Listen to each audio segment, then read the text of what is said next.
ਦੋਸਤੋ ਮੁਲਕ ਛੱਡਣ ਤੋਂ ਬਾਅਦ ਇਮਰਾਨ ਰਿਆਜ਼ ਖਾਨ ਦਾ ਸਭ ਤੋਂ ਖਤਰਨਾਕ ਤਰੀਨ ਵਲਾਗ ਆ ਗਿਆ ਤੇ ਜੋ ਕਿ ਅਸੀਂ ਤੁਹਾਡੇ ਨਾਲ ਸ਼ੇਅਰ ਕਰਨ ਲੱਗੇ ਹਾਂ। ਹੁਣੀ ਤੁਹਾਡੇ ਨਾਲ ਸ਼ੇਅਰ ਕਰਦੇ ਹਾਂ, ਤੁਸੀਂ ਉਹ ਵਲਾਗ ਦੇਖੋ।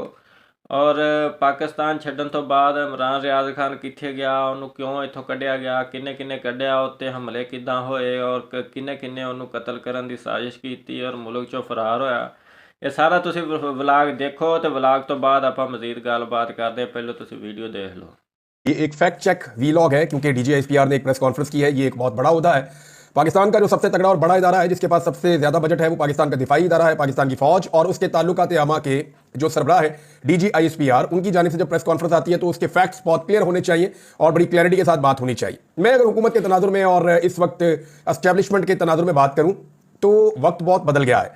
बयानिया जो है ना वो अब हकायक के ऊपर बनाया जाता है। माजी में आप कोई भी एक झूठ बोल देते थे और वो पकड़ा नहीं जाता था, लेकिन अब बहुत ज्यादा टाइम बदल गया है, वक्त बदल गया है। आज से 15-20 साल पहले तक आप ये कह देते थे कि ये ऐसे हो गया वैसे हो गया, उसको चेक नहीं किया जा सकता था क्योंकि फैक्ट चेक का कोई निजाम नहीं था।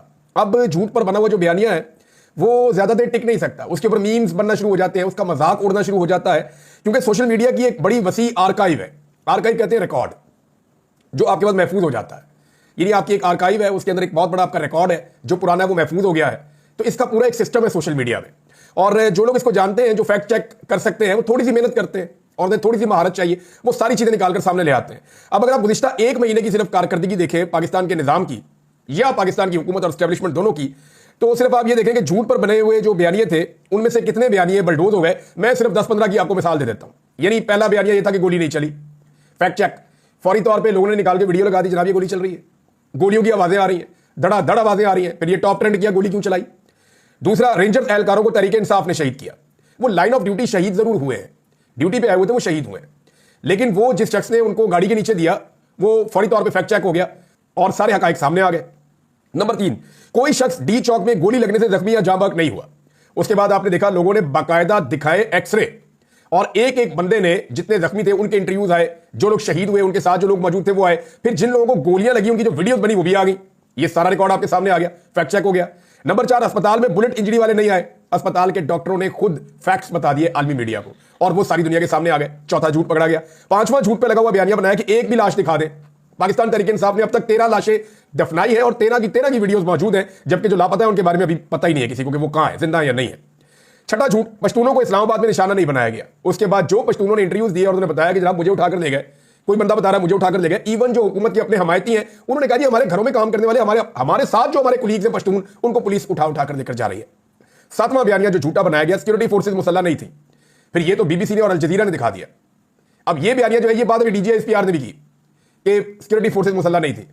अब उस वक्त से लेकर अब तक फैक्ट चेक हो रहा है सोशल मीडिया के ऊपर, धड़ाधड़ जो है वो वीडियो और तस्वीरें लगाई जा रही है जहां पे सिक्योरिटी फोर्सेज के पास 24, 25, 26 तारीख को हथियार मौजूद थे और वो हथियार चला भी रहे हैं।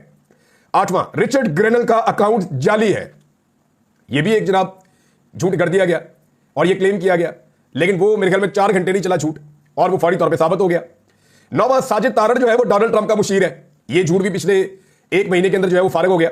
10वां, महंगाई कम हो रही है जनाब, लेकिन हुकूमती वुज़रा और उनके आदाद शुमार जो सरकारी है वो खुद बता रहे हैं कि महंगाई में इजाफा हो रहा है। इवन गैस के हवाले से मुसद्दिक मलिक साहब ने एतराफ किया कि 850% बढ़ गई है, मजीद बढ़ने जा रही है इमरान खान साहब के जाने से लेकर अब तक। मरियम नवाज जनाब सरकारी दौरे पर बहैसियत वजीर आला चाइना गई, ये एक झूठ बोला गया पिछले 1 महीने में। फिर पता चला वो तो पॉलिटिकल पार्टी को दावत दी हुई थी और ये एयरफोर्स का तैयारा लेकर वहां पे पहुंच गई और कहा जी फकीदुल मिसाल इस्तकबाल हुआ। वो मोहम्मद अली महक साहब ने सारा कुछ खोल के रख दिया। उन्होंने बताया ये तो सारे बंदे उधर लगे फिरते हैं, बड़े अच्छे लोग हैं, लेकिन मेरे भी इनके साथ बड़े अच्छे ताल्लुकात हैं। फिर 12वां जो झूठ इसी 1 महीने के अंदर, बहुत यानी 1 महीने में दर्जनों झूठ पकड़े गए। 12वां झूठ ये था कि रिचर्ड ग्रेनल और गोल्ड स्मिथ खानदान का कोई ताल्लुक है और पाकिस्तान एक एटमी कुव्वत है, उसको सरनगू करने की कोशिश हो रही। फिर ट्विटर डिलीट करके नंगे पांव भागे हैं बेचारे, ये भी झूठ पकड़ा गया। फिर पाकिस्तानियों से ट्रंप की टीम पैसे खा रही है, ये झूठ बोल दिया। अब इसके ऊपर वहां अमेरिका में केस भी होने जा रहा है, अब इसके ऊपर से भी भागेंगे थोड़े दिनों, ये भी फैक्ट चेक हो गया। अच्छा जी, 14वां, इमरान खान दहशतगर्दों को पाकिस्तान लेकर आया 2022 में। इसके ऊपर तो मैं तफसीली बात आगे करता हूं ना। ये डीजीआईएसपीआर ने और मौजूदा हुकूमत ने बार बार ये इल्जाम लगाया गोली मुजाहिरीन ने चलाई, एक ये नया बयानिया भी आ गया और ये डीजीआईएसपीआर ने कहा। इसका फैक्ट चेक कल से लेकर अब तक हो रहा है और लगातार पाकिस्तानी दिखा रहे हैं, बता रहे हैं कि गोली किसने चलाई। ये वाला एलिगेशन तो हुकूमत ने नहीं लगाया था, ये जो डीजीआईएसपीआर साहब ने लगा दिया कि गोली जो है वो जनाब मुजाहिरीन ने खुद ही चलाई, अपने बंदे मारे हैं और जो जख्मी हुए वो बता रहे हैं जनाब हमें तो रेंजर्स ने गोलियां मारी है या हमें जो है सिक्योरिटी फोर्सेज ने गोलियां मारी है। और 16वां झूठ जो हमेशा से हम सुनते चले आ रहे हैं कि फौज का सियासत से कोई ताल्लुक नहीं है। अगर आप डीजीआईएसपीआर की प्रेस कॉन्फ्रेंस निकालकर सुने तो उनकी प्रेस कॉन्फ्रेंस का एक बड़ा हिस्सा सिर्फ सियासत के ऊपर ही था। यानी एक पॉलिटिकल पार्टी पाकिस्तान तहरीक इंसाफ को उन्होंने चंगा भला लताड़ा है। ऐसा लग रहा था कि इरफान सिद्दीकी साहब या परवेज रशीद साहब की लिखी हुई चीजें या पीएमएलएन ये प्रेस कॉन्फ्रेंस करी जैसे अता तारड़ या वो मरियम औरंगजेब टाइप इस किस्म की वो प्रेस कॉन्फ्रेंस के अंदर कुछ चीजें लगी जैसे सियासी दहशतगर्दी, दोगलापन, फितना, मुसल्ला जत्थे, ये अल्फाज पीएमएलएन की इख्तरा है और वो इनको इस्तेमाल करते हैं। अब आज ये होता कैसे है? देखें, मामला ये है कि रवायती मीडिया जब तक था ना तब तक ये चीजें दब जाती थी, ये बयानिए बन जाते थे, चल जाते थे। अब दौर है जनाब सोशल मीडिया का, और हो ये रहा है कि ये सारे झूठे बयानिए 1 से 2 घंटे तक भी नहीं चल सके, ये जो मैंने आपको भी बताए, बल्कि नौजवानों ने सबूतों के साथ इनकी धज्जियां उड़ाकर रख दी हैं। ये सब पाकिस्तान के रवायती मीडिया पर नहीं हुआ, बल्कि ये सब कुछ पाकिस्तान के सोशल मीडिया पर हुआ, और इसीलिए पाकिस्तान के सोशल मीडिया पे सबको गुस्सा रहता है और उसको डिजिटल दहशतगर्दी करार दिया जाता है। अब 3 चीजें ऐसी हैं जिनके फैक्ट चेक बहुत जरूरी है और वो हो चुके हैं। अब तक 24 घंटे भी नहीं गुजरे डीजीआईएसपीआर की प्रेस कॉन्फ्रेंस को। नंबर 1, उन्होंने जिस बात पर डीजीआईएसपीआर ने इमरान खान को दोगला करार दिया कि वो जबरदस्ती 2022 में तालिबान को वापस पाकिस्तान लेकर आए, और जो अल्फाज उन्होंने इस्तेमाल किए जनरल साहब ने, उन्होंने कहा कि किसकी जिद थी कि पाकिस्तान बातचीत से इनको पाकिस्तान में सेटल किया जाए, इस जिद की कीमत पाकिस्तान और केपीके चुका रहा है। जनाब ये स्टेटमेंट है डीजीआईएसपीआर का। अब इसके ऊपर जो फैक्ट चेक आए हैं इनमें मुराद सईद जो है वो बहुत इंपॉर्टेंट आदमी है, वो इसलिए कि मुराद सईद ने सबसे पहले रोला डाल दिया था, और इसके ऊपर जो हुकूमत है उनकी गवाहियां भी सामने आ गई है। पहले मेरे ख्याल में मुराद सईद वाला स्टेटमेंट बताता हूं। डीजीआईएसपीआर साहब का दहशतगर्दी के हवाले से हालिया बयान ना सिर्फ हकायक के बरक्स है बल्कि गुमराहकुन है। इमरान खान और उनकी काबीना ने कभी भी अफगानिस्तान से तहरीके तालिबान पाकिस्तान की वापसी और आबादकारी के हवाले से पॉलिसी की मंजूरी नहीं दी। अमेरिका के अफगानिस्तान से इनखला से कबल 1 जुलाई 2021 को अस्करी क़यादत ने पार्लिमान को 3 नुकात पर ब्रीफिंग दी थी। 1 जुलाई 2021 को ये अमेरिका वहां से इनखला अपना मुकम्मल कर रहा था, इस दौरान में तो 3 नुकात के ऊपर ब्रीफिंग दी थी अस्करी क़यादत ने। वो कौन थे उस वक्त? जनरल बाजवा और जनरल फैज़ हमीद और दीगर, जिनमें से एक नुकता अमेरिकी इनखला के पाकिस्तान के अमन व अमान पर असरात, दीगर नुकात जो थे वो रीजन में ताकत के तवाजुन और आलमी सतह पर पावर गेम के हवाले से थे। इसके बाद अक्टूबर 2021 में डीजीआईएसआई की तैनाती के अगले दिन अस्करी क़यादत एक 5 नुकाती प्लान मंजूर करने के लिए वज़ीर आज़म के पास लेकर आई, जिसकी फौरी मंजूरी पर उन्होंने जोर दिया। जो उन्वान मुज़ाकरात का तरीक़ाकार था कि मुज़ाकरात कैसे किए जाए, मगर नकात तालिबान की वापसी के थे, तालिबान को जो है वो वापस लेकर आना है। मुझ समेत काबीना के दीगर अराकीन जो जमीनी हकायक से आगाही रखते थे, उन्होंने अस्करी क़यादत के पेश करदा मंसूबे पर एतराज़ात उठाए, जिनका कोई तसल्ली बख्श जवाब नहीं दिया गया, बल्कि भरपूर कोशिश की गई कि बिना मीन मेख के इनके प्लान की मंजूरी दी जाए। ताहम वज़ीर आज़म इमरान खान ने ऐसे किसी भी प्लान की मंजूरी देने से एतराज़ किया। इमरान खान साहब ने ऐसे किसी मंसूबे की मंजूरी नहीं दी जिसमें बेशबहा कुर्बानियों के बाद हासिल करदा अमन की बर्बादी का इम्कान हो। इस मीटिंग में मौजूद तमाम मुज़रा गवाही देंगे कि मेरी बातें उस वक्त अस्करी क़यादत को जितनी भी नागवार गुजरी, मगर जो सवालात मैंने उठाए और जिन खदशात का इजहार किया वो मेरे तमाम खदशात दुरुस्त साबित हुए। रजीम चेंज के बाद जून 2022 में पीडीएम हुकूमत उन्होंने मंजूरी दी, यानी अब जो टीडीपी की वापसी की मंजूरी है वो जून 2022 में हुई है। इमरान खान साहब की हुकूमत गिर गई है अप्रैल 10, 2022 में। मई और जून, इमरान खान की हुकूमत गिरने के 2 महीने के बाद जो हुकूमत पीडीएम की बनाई गई वो हुकूमत जनरल बाजवा थे उस वक्त आर्मी चीफ, और डीजीआईएसआई थे नदीम अंजुम। इन दोनों की जो है वो मौजूदगी में फिर हुकूमत ने मंजूरी दी कि जनाब तालिबान को वापस लाया जाए टीटीपी को, और इसके बाद पहला वफद अफगानिस्तान गया जिससे सबको लाइलम रखा गया। तब जब दहशतगर्दी की वापसी के मुतालिक मैंने बहुत एहतियात से सवाल उठाए। अच्छा, ये वो वक्त है जब मुराद सईद से मेरी भी बात हुई थी। मैंने पूछा था कि प्रॉब्लम है क्या, आप इतना ज्यादा क्यों इसको मामले को उठा रहे हैं? तो उन्होंने कहा जी मेरे इलाके के अंदर दहशतगर्द वापस आ रहे हैं और वो मुसल्ला है। मैंने कहा ये तो लोगों को वापस तो आना है, सेटल तो होना है, और इमरान खान साहब माजी में ये कहते रहे हैं कि, तो उन्होंने कहा जी हमारे जो था वो एक मैकेनिज्म बनाना था इसके ऊपर। ऐसा नहीं हो सकता कि लोग हथियारों के साथ वापस आए, और जो किसी ने वापस आना है उसका आने का कोई तरीका होता है, और ये हमें लाइलम रखा जा रहा है, और ये मुसल्ला लोग हैं जो वापस आ रहे हैं, और इनके वापस होने से नुकसान होना शुरू हो गया है, और कुछ कार्रवाइयां हो रही हैं खैबर पख्तूनख्वा में। उन दिनों में जो है वो टारगेट किलिंग शुरू हो गई थी, कुछ दहशतगर्दी के वाकयात भी हो रहे थे, और लोगों से भत्ता भी मांगा जा रहा था। तो ये सारे हकाइक मुझे मुराद सईद ने उस वक्त बताए थे। उसके बाद मुराद सईद ने एक बहुत बड़ी कंपेन चलाई थी, जिसके बाद मुख्तलिफ दीर के इलाकों में, स्वात के इलाकों में, मालाकंड के डिफरेंट एरियाज में और डिफरेंट पाकिस्तान के इलाकों में बहुत बड़े बड़े एहतजाज हुए थे, जिसमें किसी पॉलिटिकल पार्टी का नहीं, सारी पॉलिटिकल पार्टीज के और आम शहरियों ने हिस्सा लिया था। और उसके बाद इतना मजबूर किया आम शहरियों ने कि जो मुसल्ला लोग अफगानिस्तान से आए थे उनको घेरा डाला हुआ था पहाड़ों के नीचे से। खैबर पख्तूनख्वा की पुलिस ने, महमूद खान की हुकूमत थी, और वो फिर वापस बॉर्डर क्रॉस करके अफगानिस्तान गए थे। और ये काम करने में मुराद सईद का एक बहुत बड़ा हाथ था, जिसके बाद मुराद सईद को बहुत धमकियां दी गई दोनों जानिब से, यानी एस्टेब्लिशमेंट की जानिब से भी उनके बकौल, और उन्होंने कहा मुझे धमकियां पहुंचाई गई हैं, और दूसरी जानिब उन्हें तालिबान टीटीपी की जानिब से भी धमकियां दी गई। रियासती इदारों की नीयत भांपते हुए मैंने अपनी कौम से रुजू किया, और तारीख में पहली मरतबा पुरअमन तहरीक के जरिए हमने अपने इलाकों को इन अनासर से खाली कराया। मुझे बताया गया कि यह इनखला आर्जी है और बर्फ पिघलने पर गर्मी तो बढ़ेगी, मगर इससे पहले आपका बंदोबस्त किया जाएगा।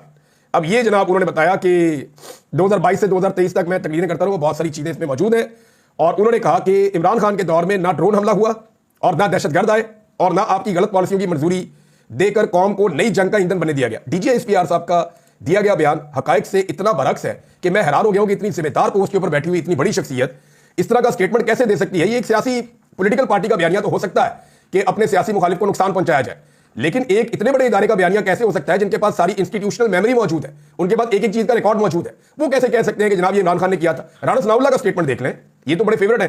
ये राणा सनाउल्लाह का स्टेटमेंट है जी 7 जुलाई 2022, जून में मुज़ाकरात होते हैं यानी तालिबान को वापस लाने के हवाले से, और टीटीपी के लिए वफ्द जाता है अफगानिस्तान उसके बाद, और राणा सनाउल्लाह साहब उस वक्त वजीर दाखिला थे।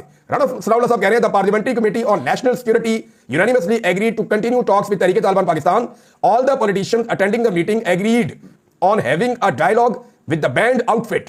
All the proceedings will be supervised by the parliament. Rana Sanaullah साहब तो ऐलान कर रहे हैं कि हमने इत्तेफाक कर लिया, सबने, हम सारे इकट्ठे हो गए, सारी पॉलिटिकल पार्टीज जो इक्तदार में चूचू का मुरब्बा लाया गया था पीडीएम सरकार का, इमरान खान साहब ने बात नहीं मानी, रिजीम चेंज करके ये हुकूमत बनाई गई थी, वो कह रहे हैं हम सारे राजी हो गए कि हम टीटीपी से बातें करेंगे, डायलॉग करेंगे और पार्लियामेंट जो है इसके अंदर इन्वॉल्व रहेगी। राणा सनाउल्लाह ने जनाब इसकी पूरी रिस्पॉन्सिबिलिटी कबूल कर ली।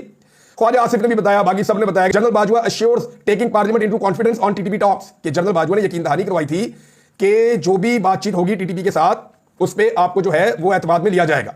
राणा सनाउल्लाह साहब ने एक और बहुत बड़ा एतराफ कर दिया, इसको जो है वो सबसे पहले पकड़ा सिद्दीक जान साहब ने। बारीक नुक्ता और बारीक वारदात पकड़ने में सिद्दीक जान का जो किरदार है उसको आप कभी नहीं भूल सकते। ये याद रखिएगा, बहुत सारे बारीक वारदातें वो मुझे भी बताते हैं, खुद भी एक बारीक आदमी है, बड़ा बारीक काम करते हैं, लेकिन उन्होंने, सिद्दीक जान ने ये बारीक एक और चीज पकड़ी है। उन्होंने बताया कि जिस मीटिंग में तालिबान की वापसी के हवाले से ब्रीफिंग और फैसले हुए, इन मीटिंग में इमरान खान मौजूद ही नहीं थे, और ये राणा सनाउल्लाह साहब ने इसका एतराफ किया है। और इसके बाद जनाब उमर अयूब खान साहब का एक स्टेटमेंट है, उन्होंने भी बहुत क्लियरली बताया, क्योंकि ये उस वक्त वजीर थे, इन्होंने बताया कि मिलिट्री एस्टेब्लिशमेंट चाहती थी कि टीटीपी को वापस लाया जाए, लेकिन इमरान खान साहब ने ऐसा नहीं किया था। मैकेनिज्म पे काम हो रहा था, इमरान खान की हुकूमत गिर गई और उसके बाद जो हुकूमत आई उजलत के अंदर उसके साथ इन्होंने तय किया और फिर मुसल्लह लोग पाकिस्तान में आए और तब से अब तक दहशतगर्दी बढ़ रही है। यानी किस तरीके से ये अपना डाला हुआ गंद भी इमरान खान के खाते में डाल रहे हैं पाकिस्तान की एस्टेब्लिशमेंट, यानी किसी को भी वो कह देंगे और लोग मान जाएंगे। ये फैक्ट चेक का दौर है, नौजवान 5 मिनट लगाते हैं, पोस्टमार्टम कर देते हैं सारी चीज का। अच्छा जी, दूसरी चीज जो डीजीएसपीआर ने कही कि गोली मुजाहिरीन ने चलाई, सिक्योरिटी फोर्सेज के पास असला था ही नहीं। अब जनाब मैं अगर आपको दिखाना शुरू कर दूं तो मैं आपको कम से कम भी 2 दर्जन 3 दर्जन वीडियोस अब तक मैं डीजीएसपीआर के बयान के बाद से लेकर अब तक देख चुका हूं, जिसमें दिखाया जा रहा है कि पुलिस और फौज जो है वो वहां पे मौजूद है और दिखाया जा रहा है कि किस तरह फायरिंग की जा रही है। और एक भी वीडियो अभी तक हुकूमत ऐसी प्रोड्यूस नहीं कर सकी जिसमें मुजाहिरीन की जानिब से सिक्योरिटी फोर्सेज के ऊपर फायरिंग की जा रही हो, एक भी वीडियो, जबकि बहुत सारी वीडियो प्रोड्यूस हो चुकी हैं जिसमें सिक्योरिटी फोर्सेज की जानिब से मुजाहिरीन के ऊपर डायरेक्ट फायरिंग की जा रही है। एक और जनाब फैक्ट चेक आ गया है, और ये फैक्ट चेक फैसल अमीन गंडापुर ने दिया है। यानी केपी में गवर्नेंस के मसाइल के हवाले से डीजीएसपीआर ने नुक्ता उठाया तो उन्होंने तो पूरा पोस्टमार्टम किया है। फैसल अमीन गंडापुर साहब ने डीजीएसपीआर को मुखातिब करते हुए बहुत ही लंबा आर्टिकल लिख दिया है ट्विटर के ऊपर। उन्होंने बताया जी किस तरह खैबर पख्तूनख्वा में दर्जनों पॉइंट्स हैं उनके पास, तो उन्होंने लिखा जनाब कि एक तो 103 अरब का सरप्लस सिर्फ हमारे सूबे के पास है, आप गवर्नेंस की बात करते हैं। फिर उन्होंने कहा जी किस तरीके से हमने अपने फंड्स को खर्च किया तरक्याती मनसूबों के लिए। फिर उन्होंने अपने हेल्थ की पॉलिसी के हवाले से बताया। फिर उन्होंने ये बताया कि डेवलपमेंट के हवाले से जो उनके कट लगे हैं इसके बावजूद जो उन्होंने काम किया, यानी बहुत लंबे चौड़े उन्होंने वो हकायक बताए खैबर पख्तूनख्वा हुकूमत ने जो जो काम किया है। तो यहां पे एक सूबे की हुकूमत के ऊपर डीजीएसपीआर को तनकीद करना जो है वो नामुनासिब है वैसे, क्योंकि उनका काम नहीं है ये कि वो गवर्नेंस के मामलों के अंदर दखल दें। वो ये कहते हैं कि गवर्नेंस बुरी है खैबर पख्तूनख्वा की, जिसकी वजह से फौज को कुर्बानियां देनी पड़ रही हैं, तो उन्होंने अपनी गवर्नेंस गिनवाई है। और आखिर में उन्होंने एक क्वेश्चन पूछा है गवर्नेंस गिनवाने के बाद कि in the and I would ask them a simple question, कि मैं उनसे फिर एक साफ सादा सवाल करूंगा आखिर में, would you like to comment on the lack of performance of your favourite TikToker CM of Punjab, कि आप अपनी जो टिकटॉकर वज़ीर आला पंजाब जो आपकी फेवरेट है उसके बारे में आप कमेंट करेंगे, उसकी कारकर्दगी के बारे में। निस्त मार दिया पकड़ के सूबे का। एजुकेशन की हालत आप देख लें, हेल्थ की हालत आप देख लें, सफाई की हालत आप देख लें, आप पुलिस की हालत देख लें, आप बाकी महकमों की हालत देख लें, किसी जगह टके का काम नहीं हो रहा। लॉ एंड ऑर्डर की सिचुएशन आप देख लें पंजाब के अंदर, कोई चीज इनसे कंट्रोल नहीं हुई। स्मोक की हालत आप देख लें, पहले कई सालों से बढ़ती चली जा रही थी, इस साल तो इतनी बढ़ गई कि ये खुद ही पाकिस्तान छोड़कर भाग गए। तो जनाब यहां पे आखिर में एक बड़ा चुपता हुआ सवाल पूछा, लेकिन जवाब कौन दे इसका। अब नाज़रीन एक चीज और है, इमरान खान साहब को झुकाने की तमाम तरह कोशिशों के बावजूद जब कोशिशें दम तोड़ गई, पूरा जोर लगाकर देख लिया कि ये आदमी नहीं झुकता, और जो भी ऑफर इसको की जाती है थोड़े दिनों के बाद ये पब्लिक कर देता है। आपको पता है इमरान खान साहब ये ऑफर पब्लिक क्यों कर देते हैं? मैं आपको एक चीज बताता हूं, इंसान जो है ना वो अपने दावे का या अपनी बात का गुलाम बन जाता है। वो एक कहावत है ना, जो बोल जबानों निकल गया वो तीर कमानों निकल गया। तो जो मर्द होता है ना वो बात करते हुए बहुत डरता है और बहुत परेशान रहता है।